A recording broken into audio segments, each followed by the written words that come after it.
के किसी भी कोने में रहने वाला सनातन धर्म का उपासक इस आरती के बिना अपनी प्रार्थना अधूरी समझता है।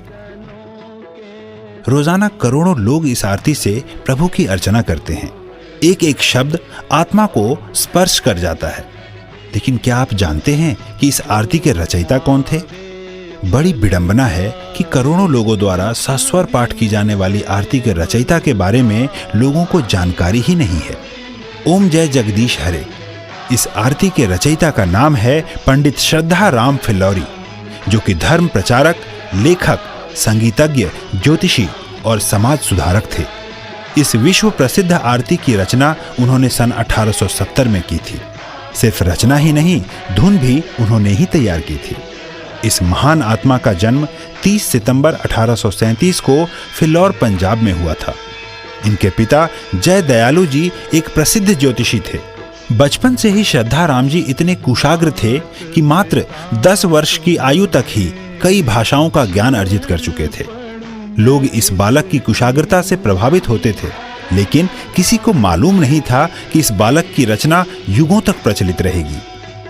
अद्वितीय लेखक पंडित फिल्लौरी को सर्वप्रथम हिंदी उपन्यास भाग्यवती लिखने का श्रेय भी जाता है। उन्होंने बाइबल का भी आंशिक अनुवाद गुरुमुखी में किया था। उन्होंने महाराजा रंजीत सिंह के शासनकाल पर आधारित पुस्तक सिक्खां दे राज दी विधियां का लेखन भी किया।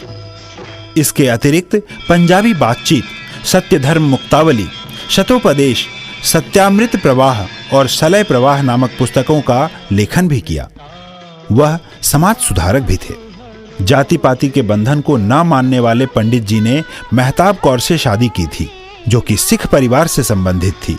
वह बाल विवाह, लड़के लड़की में भेदभाव, नवजात कन्याओं की हत्या जैसी कुरीतियों के विरोधी थे। उन्होंने स्त्रियों को समान अधिकार दिलवाने और उनके शिक्षा का समर्थन एवं प्रचार भी किया।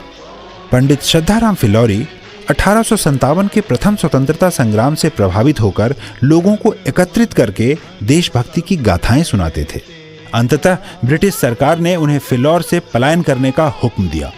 वह पहले अमृतसर और फिर लाहौर पलायन कर गए। अद्वितीय आरती के रचयिता पंडित श्रद्धाराम फिल्लौरी यद्यपि हमारे बीच सशरीर नहीं है, परंतु आत्म विभोर करने वाली जगत के ईश का गुणगान करने वाली आरती के प्रत्येक शब्द में उनकी छवि विराजमान है।